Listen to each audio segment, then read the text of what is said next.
Hello and welcome to High Vibe Astrology. This is Jennifer, back with a video on the Mars return for the United States chart. It returned to its original position at 21 degrees of Gemini on August 21st and will be in effect for 2 years.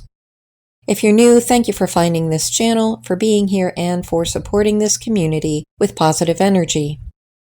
Mars is the planet of action and competition. Think of the ram that butts heads with its rival. It's also the warrior, the soldier, the protector, and defender. In its highest form and expression, I perceive this planet's energy as Archangel Michael, defender of humanity and our divine nature. Mars rules both Aries and Scorpio, and while I also apply Pluto and Sedna to Scorpio as the rulers signifying an energy applied to the collective consciousness and service to humanity, we're focusing on Mars in this discussion. So wherever Mars sits in the chart will also inform the expression of Aries and Scorpio in that same chart. In this case, Aries is intercepted in the second house, and this is the house that governs the physical world and acquisition. Scorpio governs the 9th and 10th houses in this chart, our beliefs, worldview, as well as our status in the world. So I'll be addressing what this means as we go through the chart. Mars itself sits in the 5th house, but is also conjunct Jupiter in the 4th. And as we go through the astrology, let's hold the intention for Archangel Michael's guidance, and to help us focus on the highest outcome, I was once again guided to pull a card from my Sacred Rebel deck, because we have Aquarius rising in this chart, and we also have an Aquarius moon in the USA Sibley chart. The card that came out was Come to Life, quite fitting for the position of Mars in the 5th house. So I'll be sharing that message at the end of the astrology before the frequencies, and both of them will be time-stamped. Now let's look at the astrology, starting with Mars in the 5th house conjunct Jupiter. Jupiter is extremely important because it rules the United States Sibley chart with Sagittarius on the ascendant. The fact that it is conjunct Mars in this return chart means that its energy will impact us for the next 2 years. Jupiter governs the 9th house energy, where Scorpio resides in this chart. So the theme here is an activation, Mars conjunct Jupiter, of our belief systems, especially that of our spiritual beliefs, hope, faith, optimism, and expansion, broadening our beliefs and being able to see the panoramic view of what is actually going on. Now, Jupiter is in the 4th house and Mars is in the 5th. So these two house themes are extremely important, and doubly so because in the United States Sibley chart, Mars rules both of these houses, with Aries on the 4th and the 5th house cusps. But it also co-rules the 12th house, where Scorpio sits in that Sibley chart. Where the 4th house is concerned, we're talking about domestic safety and security, our ancestry, and our historical roots.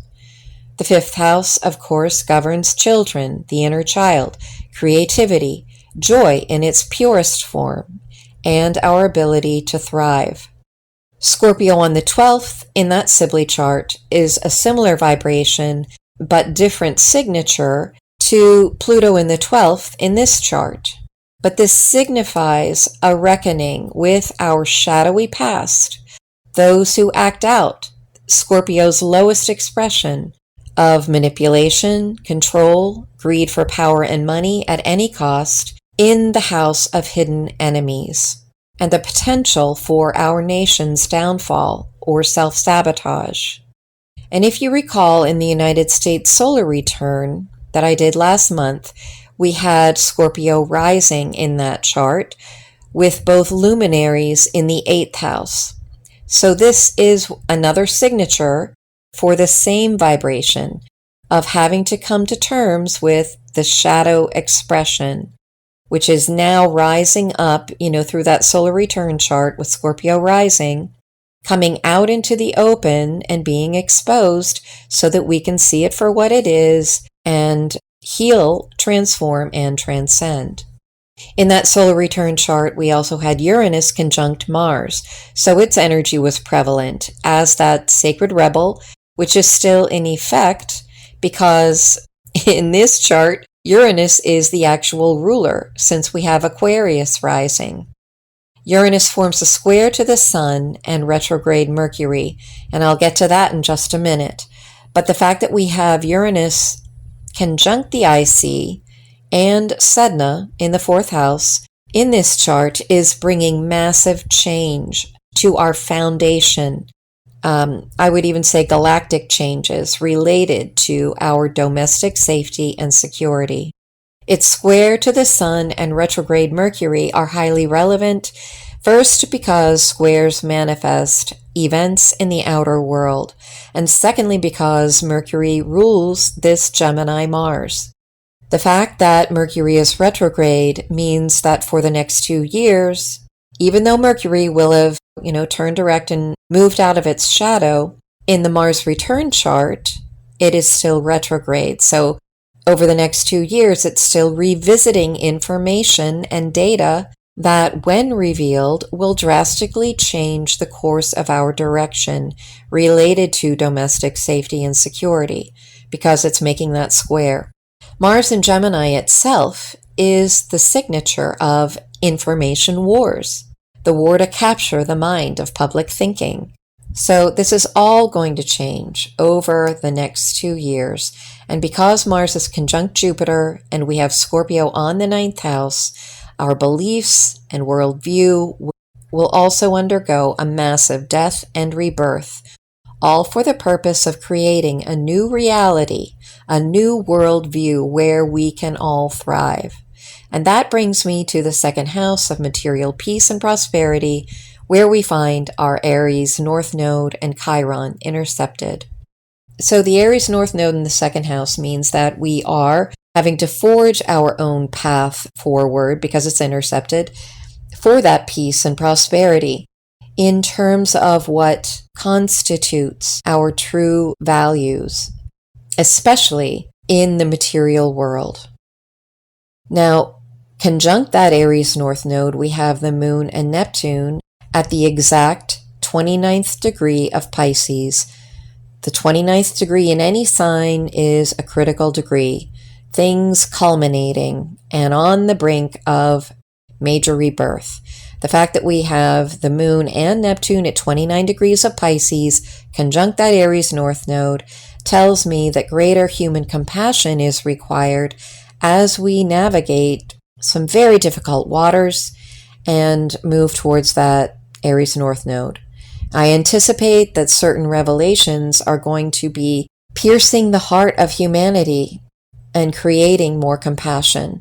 Think of Neptune's trident, that 3-pronged symbol, which literally can, pierce through the veil of illusion to greater transparency and truth.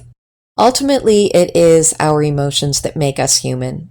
We are having to come into a new emotional maturity and responsibility, which literally means the ability to respond honestly to what is going on as this information bubbles up, percolates up to the surface. But this will help us heal and transcend whatever impacts us on an emotional level and brings up that grief. We will need to overcome in the end, and we will.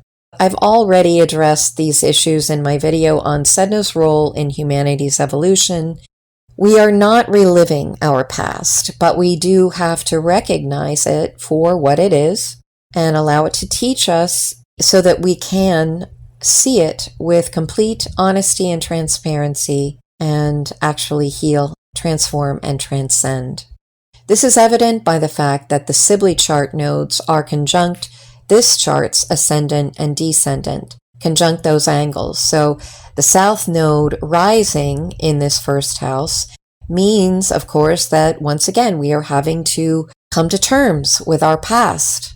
Leo North Node in the 7th house means that we are seeking alliances with those who fully support our 5th house energy and destiny, allowing us to thrive right along with our friends and allies.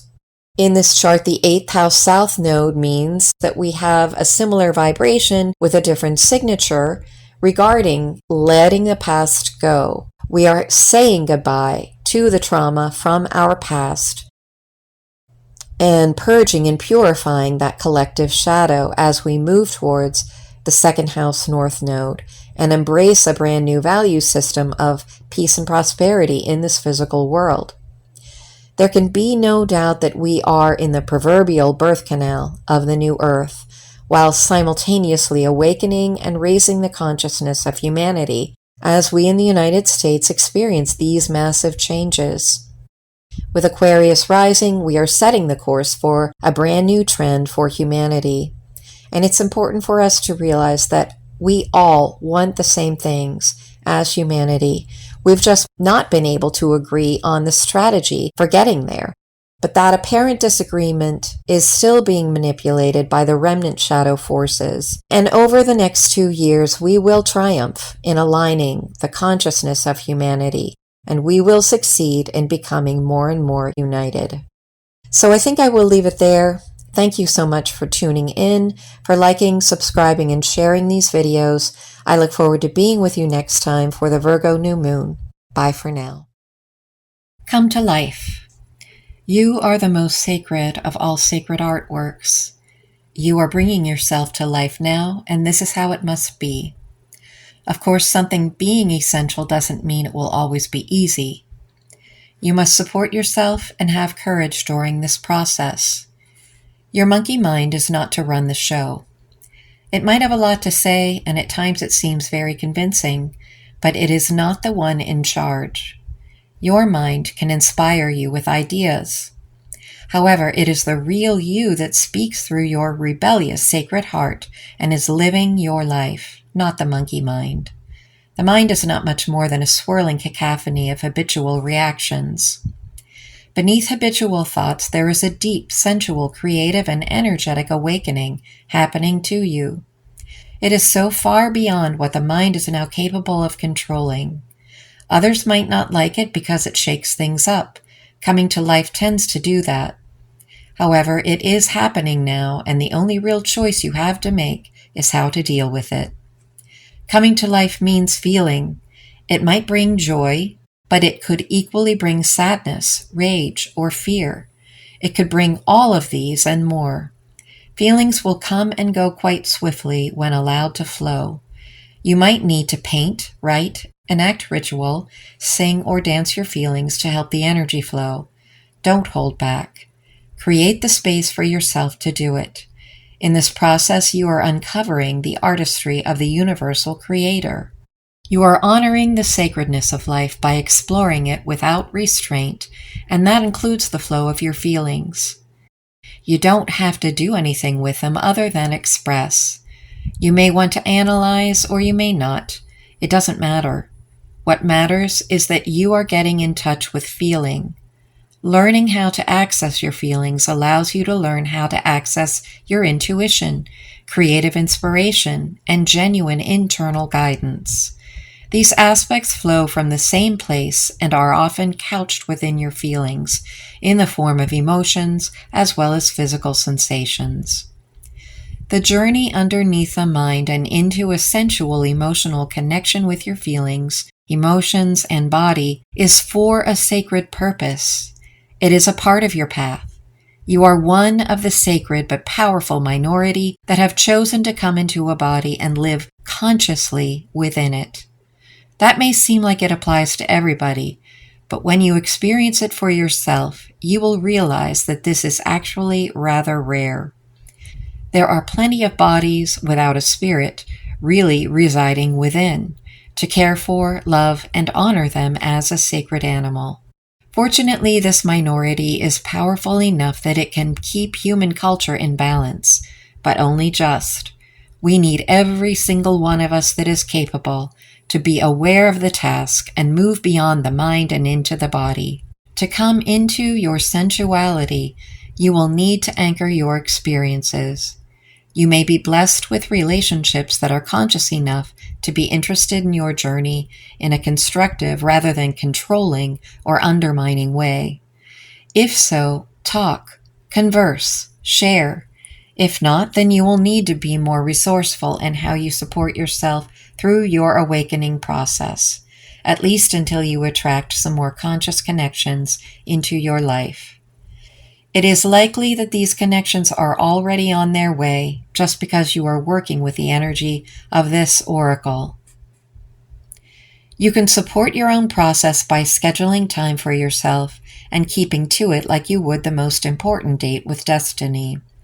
So get to writing in your journal, do your dances, paint your pictures, create your creations. Be kind to your body, listen to it, and let it be alive. Even in times of pain, know that there will always be ecstasy and bliss as the process of healing and awakening continues. The message of this oracle is, be alive. Don't imagine you can go back to sleep. You are too awake for that now. There is no falling back into old ways. If you do so, it will be short-lived and won't feel the same as it used to.